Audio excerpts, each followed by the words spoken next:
19세기 프랑스의 소설가 빅톨 위고의 레 미제라블이라고 하는 소설이 있습니다.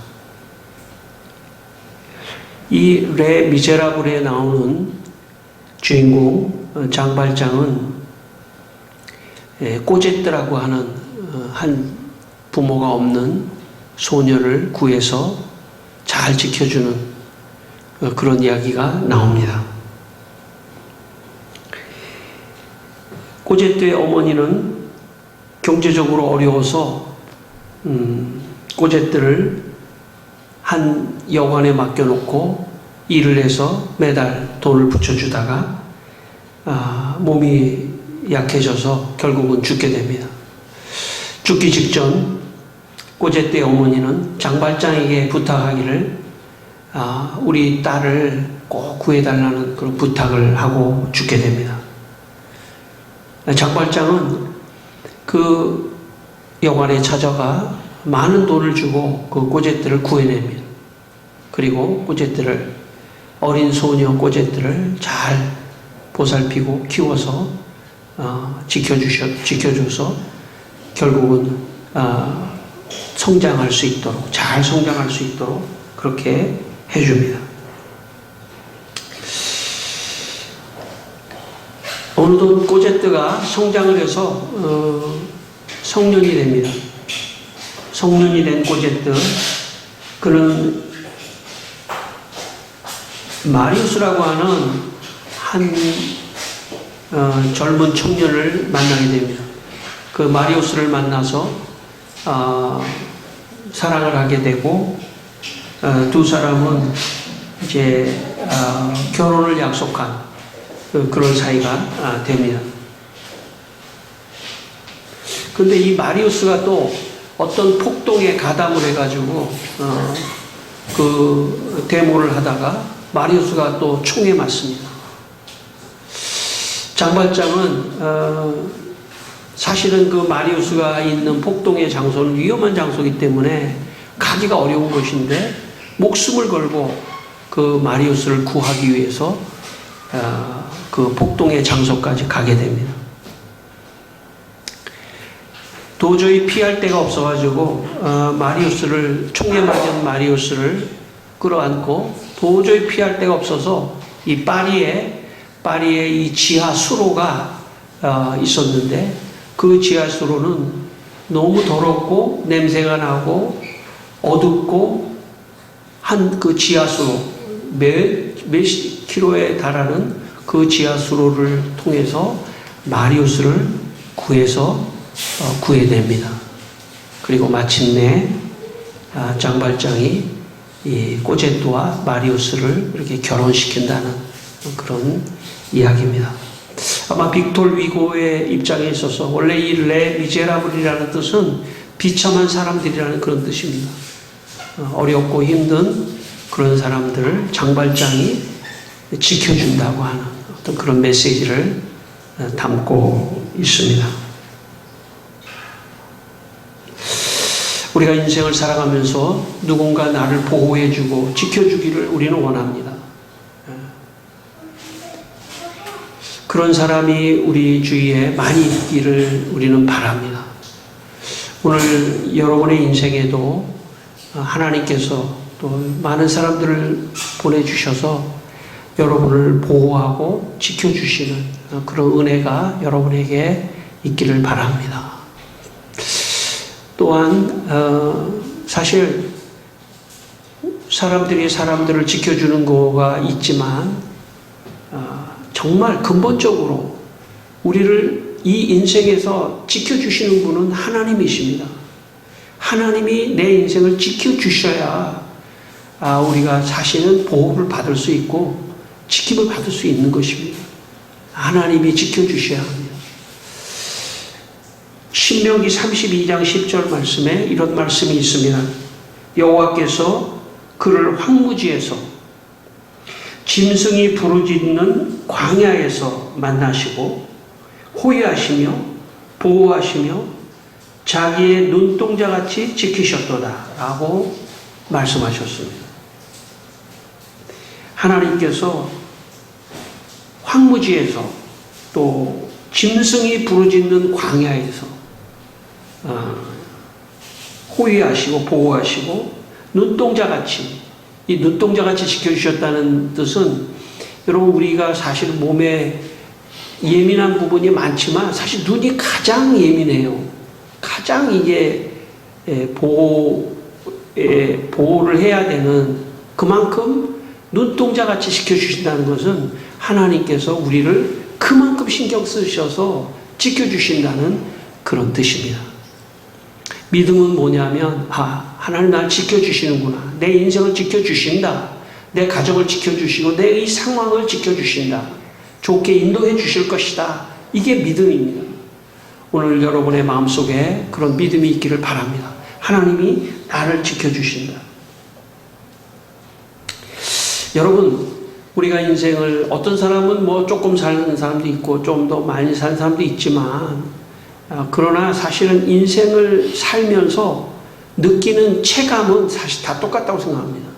어린아이도 인생이 힘들구나 다 느낍니다. 나이가 든 사람, 조금 많이 든 사람만 느끼는 게 아니에요. 태어나서 인생이 참 어려운데 힘든데 하는 거는 다 느낍니다.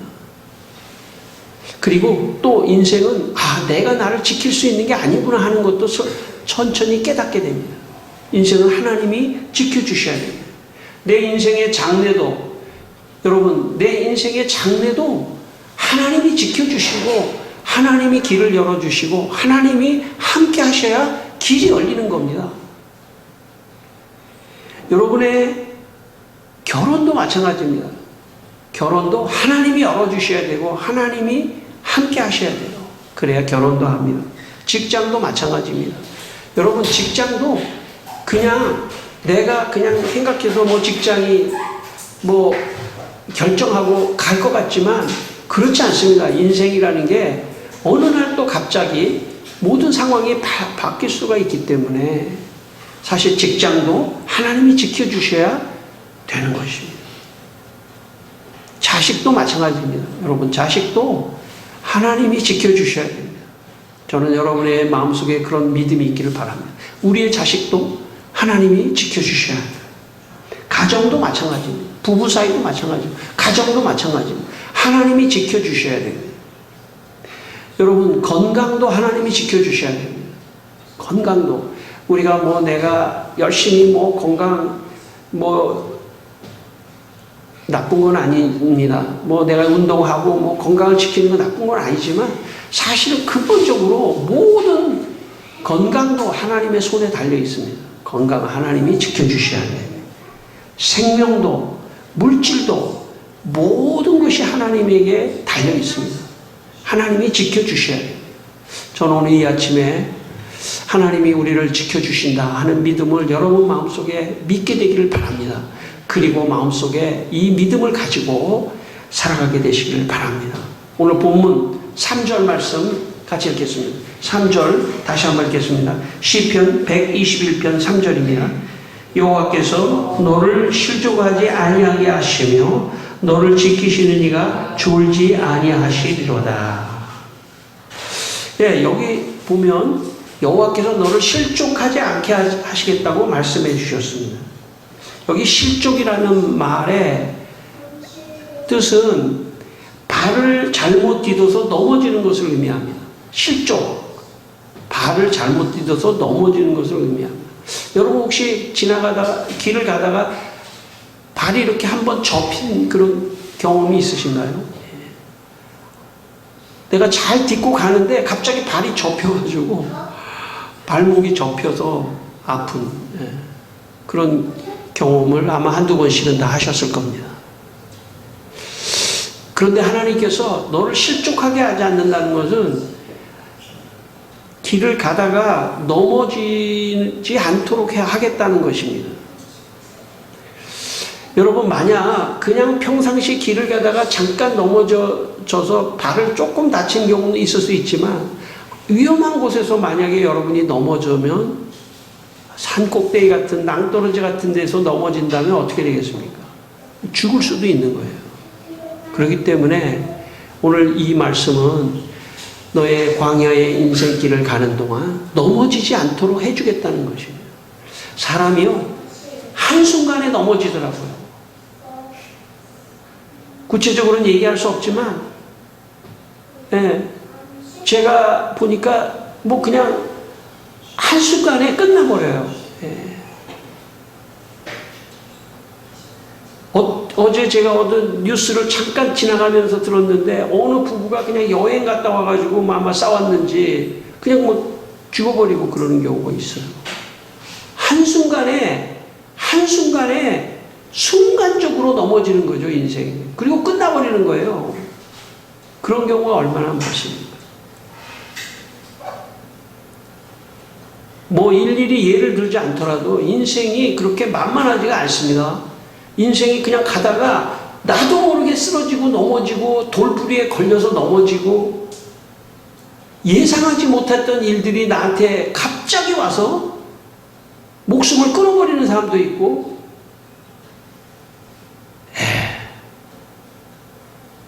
내가 노력해서 내가 넘어지지 않을 수 있는 상황보다 아무리 해도 넘어지는 상황이 발생할 수 있는 것입니다. 그 지점을 하나님이 지켜주셔야 된다는 것입니다.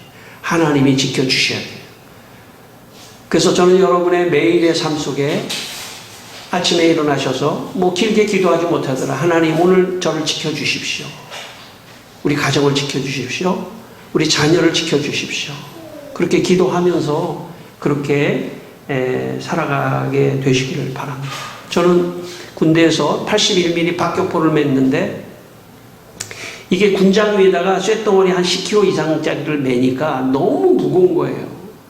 그래서 100km 행군 같은 거 하다 보면 이 우리들끼리 하는 얘기가 있어요. 야, 저기 산 꼭대기 올라가서 거기서 발을 헛디뎌가지고 굴러가지고 다리만 부러져가지고 병원에 입원해서 좀 쉬자.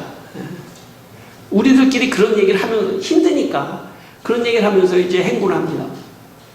그런데 막상 행군을 할 때 산 꼭대기 올라가서 낭떠러지 있는 데를 갈 때 굴르는 사람은 한 사람도 없습니다. 왜냐하면 잘못 굴렀다가 다리만 부러지면 괜찮지만 잘못 굴렀다가 낭떠러지에 진짜 떨어져가지고 죽을 수도 있기 때문에 오히려 그 낭떠러지를 가고 있을 때 더 긴장을 하고 안 떨어지려고 발을 헛디디지 않으려고 더 긴장을 하고 정신을 차리고 그 길을 가는 것을 보았습니다. 인생도 마찬가지죠. 인생도 우리가 정말 발을 헛디디지 않고 어떤 판단을 잘못하지 않고 정말 이 상황을 잘 꾸리고 위기를 잘 넘기고 가기를 우리는 바랍니다. 그럼에도 불구하고 예상치 못한 그런 상황이 발생할 수 있기 때문에 우리는 하나님을 의지해야 하는 것입니다. 하나님 의지하고 하나님 그런 상황을 막아주십시오. 저는 그래서 우리 교인들을 위해서 기도할 때 꼭 천사가 도와주시도록 기도합니다. 영적인 이 성경 말씀에 보면 천사는 성도를 돕는 자로 보냈다고 히브리서에 말씀하기 때문에 저는 늘 기도할 때면 하나님 천군과 천사를 보내주셔서 저분들의 발을 넘어지지 않도록 하시고, 하나님이 지켜주는 방법이 여러 가지가 있지만 그 중에 저는 영적으로도 천사가 돕는다고 생각하는 사람입니다. 저는 그런 믿음을 가지고 기도합니다. 여러분도 그렇게 되기를 바랍니다. 천사들아 나를 도울지어다, 우리 가정을 도울지어다, 내 자녀를 도울지어다 하면서 넘어지지 않도록 지켜줄지어다, 그런 믿음을 가지고 하나님께 기도하면서 나아가게 되시기를 바랍니다. 오늘 본문 4절 말씀입니다. 4절 말씀 다시 한번 읽겠습니다. 이스라엘을 지키시는 이는 졸지도 아니하시고 주무시지도 아니하시도다. 하나님은 우리를 지키실 때 졸지도 주무시지도 않은, 물론 하나님은 인간같이 그렇게 졸거나 주무시거나 그런 표현이 아니라 우리를 지켜주시되 아주 집중해서 우리를 지켜주신다는 그런 표현을 이렇게 한 것입니다. 여러분, 하나님이 지켜주시기 때문에 만약에 내가 가다가 넘어지는 상황 속에서도 하나님이 넘어지지 않도록 붙잡아 주신다는 그런 뜻입니다. 졸지도 않고 주무시도 않기 때문에 넘어질 수 있는 상황이 돼도 딱 잡아서 일으켜 주신다는 그런 뜻입니다. 시편 37편 24절에 그는 넘어지나 아주 엎드러지지 아니함은 여호와께서 그의 손을 붙드심이로다. 넘어질 수 있지만 넘어질 수 있어요. 그러나 아주 엎드러지지 않는다는 것은 넘어졌다가 다시 일어나도록 도와주신다는 것입니다. 사람이 한 번 넘어지면 더 크게 넘어질 가능성이 많아요. 그 넘어진 것의 결과가 더 크게 나타날 수도 있습니다. 여러분, 하나님께서 우리가 넘어지는 상황에서도 아주 엎드러지지 않도록 우리를 지켜주신다는 그런 믿음을 여러분 갖게 되기를 바랍니다. 개신교 역사에서 가장 영향력 있는 선교사가 계시는데 그분은 미국의 18세기 미국의 데이비드 브레이너드라고 하는 선교사입니다. 우리 개신교 선교사들이 많은데 제가 선교사 이야기를 많이 하지 않습니까? 선교사들이 많이 있는데 그 모든 선교사들의 멘토가 있습니다. 멘토. 가장 참 존경하는 선생님이죠. 그 멘토는 바로 데이비드 브레이너드입니다. 그런데 이 데이비드 브레이너드가 20대 때 인생에서 넘어진 사건이 일어났습니다. 어느 날 어느 집회에 갔는데 너무 은혜를 받은 거예요. 그래서 이 사람이 예일대학을 다녔는데 그 당시에 1700년대 예일대에서 신학을 공부했었는데 학교에 와서 보니까 교수님들이 자기가 부흥회 갔더니 막 은혜 받은 사람들이 많고 이러니까 자기가 은혜를 받고 와서 보니까 학교에 왔다 보니까 교수님들이 믿음이 하나도 없는 것 같아요. 그래서 교수들을 비난하기 시작했습니다. 이 소리가 교수들에게 들어갔습니다.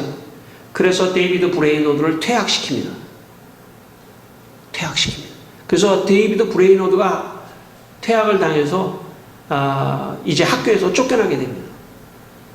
그런데 그 예일대 교수 중에 조나단 에드워드라고 하는 유명한 우리 개신교의 역사 속에 정말 손가락에 꼽는 그런 유명한 조나단 에드워드라고 하는 교수가 나와서 데이비드 브레이너드를 변호했습니다.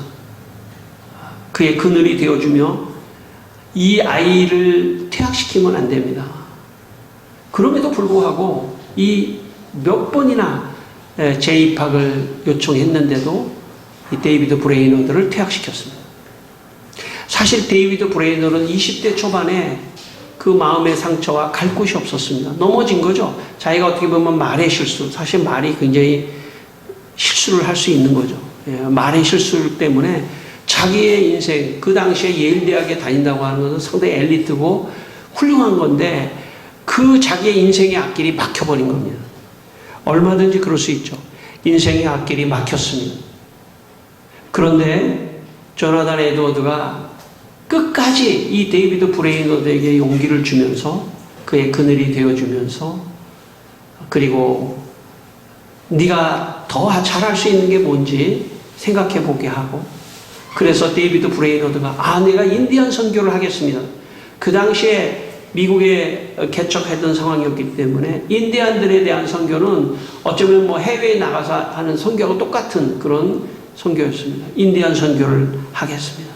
그래서 데이비드 브레이너드는 인디안 선교로 그의 길을 가게 됩니다. 조나단 에드워드가 데이비드 브레이너드에 대해서 이렇게 평가한 내용이 기록에 남아 있습니다. 브레이너드가 받은 위로는 그로 하여금 하나님을 추구하고 그분의 은혜를 얻기 위해 몸부림치는 것을 멈추게 하지 못했다.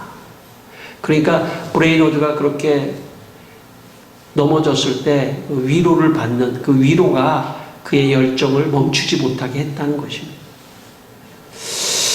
여러분, 오늘 본문 5절 6절을 다시 한번 읽겠습니다. 5절 6절을 읽겠습니다. 같이 한번 읽겠습니다. 5절 6절 여호와는 너를 지키시는 이시라. 여호와께서 내 오른쪽에서 내 그늘이 되시나니 낮의 해가 너를 상하게 하지 아니하며 밤의 달도 너를 해치지 아니하리로다.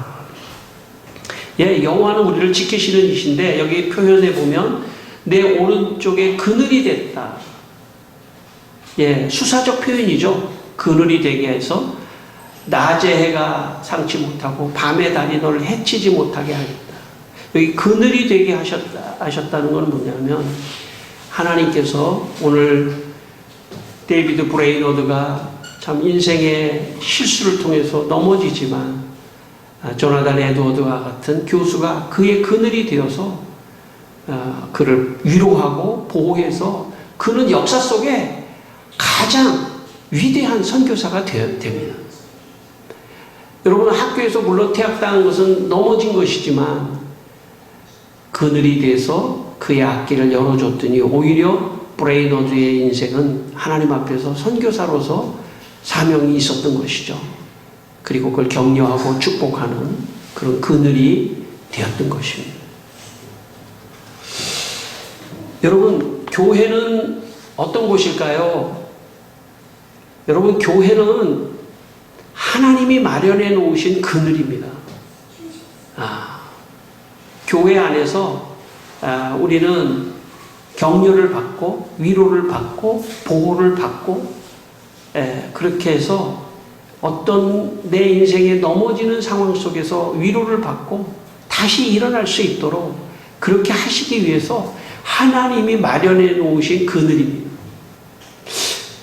제가 이 설교를 준비하다가 혹시 그런 교회가 있나? 그늘교회. 그늘 졌다 그러면은 좀 사람이 밟지 못하다 이런 의미라서 좀 좋지 않지만 그늘교회 없는 것 같아요. 제가 보니까. 누가 좀 나중에 그늘교회. 교회는 그늘이에요. 내 인생의 그늘이에요. 그늘 속에 들어와야 돼요. 그늘 속에 들어온다는 것은 하나님의 보호 아래 들어온다는 뜻입니다. 그리고 그 그늘 속에서 위로를 받고 지킴을 받고 가는 것이에요. 또 이 교회 안에서 성도와 성도끼리 서로서로의 그늘이 되어주면서 힘을 얻고 나가는 것입니다. 이 교회만큼 이해관계가 복잡하지 않은 곳이 이 세상에 없어요. 교회만이 가장 순수합니다. 저는 그래서 교회에서 뭐 다른 이야기를 하기를 원하지 않습니다. 세상적인 이야기를. 교회 안에서 주님의 말씀만, 하나님의 얘기만 있어야 분란이 없더라고요. 교회 안에서 서로서로 위로해주고 격려해주고 괜찮아. 잘 될 수 있을 거야. 잘 할 수 있을 거야. 그렇게 서로서로 격려해주고 위로하고 나가는 것입니다. 저는 우리 이 학생들도 마찬가지입니다. 내 선배가 어떻게 해서 하나님 앞에 축복을 받지? 그런 걸 자꾸 볼 필요가 있어요. 그것도 도전입니다. 어떤 그런 경쟁의 의미가 아니라 학교 다니면서 어떤 친구와의 경쟁의 의미가 아니라 저렇게 하니까 축복받는 거구나 하는 선배들을 보면서 어려서부터 잘할 필요가 있습니다. 그리고 그것이 그늘입니다. 영적으로 말하면. 하나님이 그늘을 만들어서 위험을 지켜주시는 것처럼 교회와 성도들이 그렇게 지금 하나님께서 그렇게 하신다는 것을 여러분 마음속에 기억하시길 바랍니다. 한국 개신교 역사에서 가장 존경을 받는 영락교회를 설립하신 지금 돌아가셨지만 한경진 목사님이 미국에서 유학을 할 때였습니다. 그런데 1929년 폐병에 걸렸습니다. 지금은 약이 좋기 때문에 참 고칠 수도 있었지만 그 옛날에는 길이 없습니다. 약을 쓸 수 있는 게 없습니다. 그냥 맡기는 거예요. 뭐 할 수 있다면은 아주 공기 좋은 데 가서 공기를 마시는 거 외에는 할 수 있는 일이 없었습니다. 폐병에 걸리면. 1929년 폐병에 걸려 죽어가던 한경직, 그가 이렇게 그의 자서전에 그때의 심정을 남겼습니다. 나는 폐결핵으로 심각한 병에 걸렸다. 당신은 수술이 거의 불가능해 사형 선고나 다름없었다. 더구나 의사는 더 이상 소망이 없다는 폐병 2기를 선고했다. 그때는 폐병 환자를 일반적으로 기피해 그 병에 걸리면 거의 절망에 빠졌다. 치료 기간도 길어 많은 사람이 치료도 제대로 못해 보고 생명을 잃었다. 나는 막막한 마음으로 하나님께 어떻게 해야 하냐고 기도하는데 어느 순간 하나님 은혜에 감사하는 기도가 나왔다. 그리고 마음이 평안해졌다. 그런데 그러던 어느 날 자기가 요양하는 병원에 어떤 사람이 찾아왔습니다. 그 사람은 누구냐면 미국 전체의 결핵협회 회장 피터슨이라고 하는 박사가 우연히 그 병원에 찾아왔습니다. 그리고 동양의 한 목사, 정말 폐병에 걸려서 다 죽어가고 얼굴이 말라있는 그 동양의 한 목사를 발견하고 긍휼한 마음을 갖게 돼서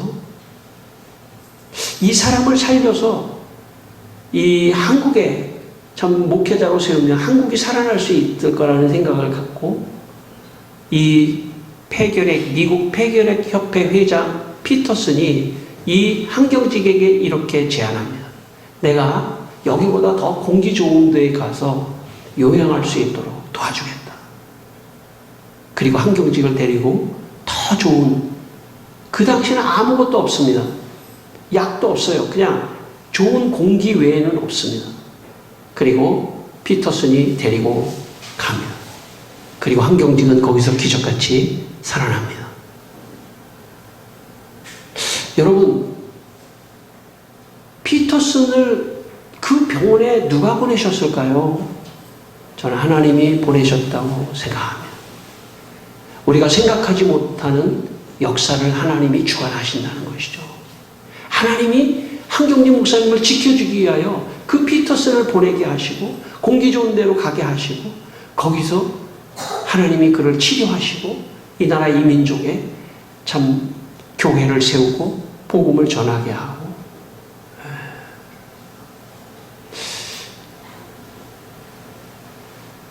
여러분, 하나님이 지켜주셔야 살아날 수 있습니다. 건강도 하나님이 지켜주셔야 살아날 수 있습니다.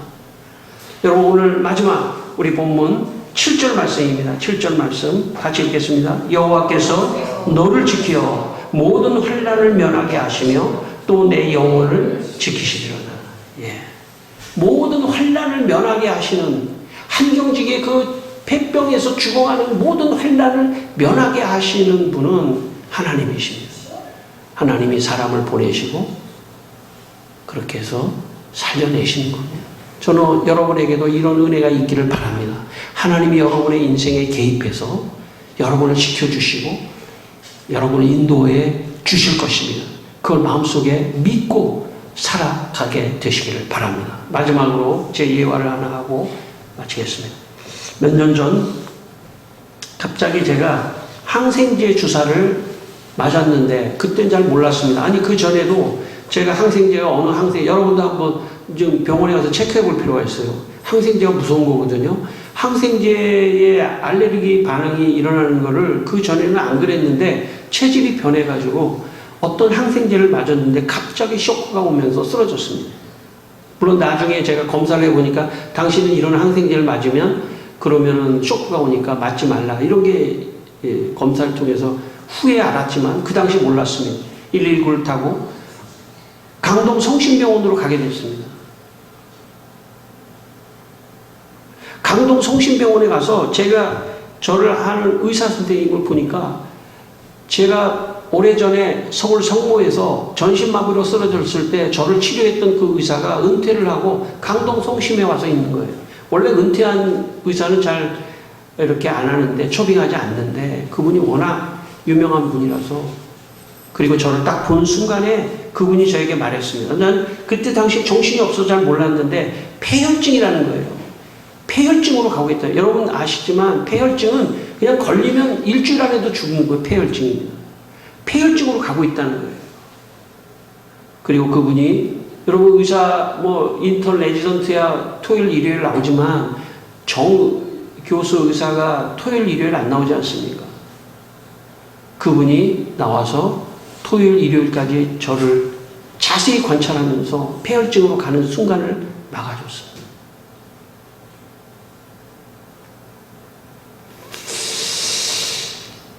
의사 선생님 감사하죠. 고맙죠. 그런데 제 믿음은 내가 어떻게 그 강동성심에 가서 그 옛날에 만났던 나를 잘 알고 있는 그 사람이 나를 맡았고 토요일 일요일까지 나와서 폐혈증으로 가는 것을 막아줬을까? 저는 하나님이 지켜주셨다고 저는 생각합니다. 하나님이 저를 지켜주셨기 때문에 살아난 거지, 아마 그렇지 않았으면 아마 제가 위험을 당했을지도 모릅니다. 여러분, 하나님은 기적을 일으키시는 분이에요. 하나님은 기적을 일으키시는 분이고,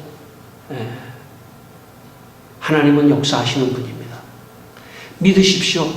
하나님은 나를 지켜주시는 분이다. 내 가정을 지켜주시는 분이다. 내 건강을 지켜주시는 분이다. 그런 믿음으로 살아가시기를 주의 이름으로 축원합니다. 기도하겠습니다. 우리 다 함께 기도하겠습니다. 하나님 아버지, 나를 지켜주십시오. 이 풍진 세상에서, 이 험악한 세상에서, 이 어려운 세상에서 우리 자녀를 지켜주시고, 우리 가정을 지켜주시고, 우리의 건강을 지켜주시고, 우리의 상황을 지켜주시고, 모든 것을 지켜주시기를 기도합니다. 사랑하는 아버지 하나님, 오늘도 주님께 하나님께서 우리를 지켜주신다고 눈동자같이 지켜주시고 그늘이 되어주시고 졸지도 주무시지도 아니하시고 지켜주신다고 말씀하신 하나님 아버지, 오 주여 지켜주십시오. 우리 성도를 지켜주십시오. 주여 아버지 하나님, 천군 천사를 보내시사 이분들을 지켜주시고 보호하시고 역사하여 주시옵소서. 주님을 찬송합니다. 역사하여 주시옵소서. 하나님 아버지, 우리 성도들이 인생의 길을 가는 동안 넘어지지 않도록, 아니 혹시 넘어지더라도 붙잡아 주셔서 완전히 엎드러지지 않도록 도와주시옵소서. 하나님, 교회가 이분들의 그늘이 되게 하여 주시고, 그래서 교회가 이분들을 오히려 지켜내게 하여 주시기를 기도하고, 또 그늘과 같은 사람들을 많이 이분들에게 보내주셔서 위로받고 힘을 얻고 나가게 하여 주시옵소서. 환난을 면하게 하시고 주님 위험 속에서도 하나님이 꼭 지켜주시고 위로해 주시옵소서. 예수님의 이름으로 축복하며 기도드리옵나이다. 아멘.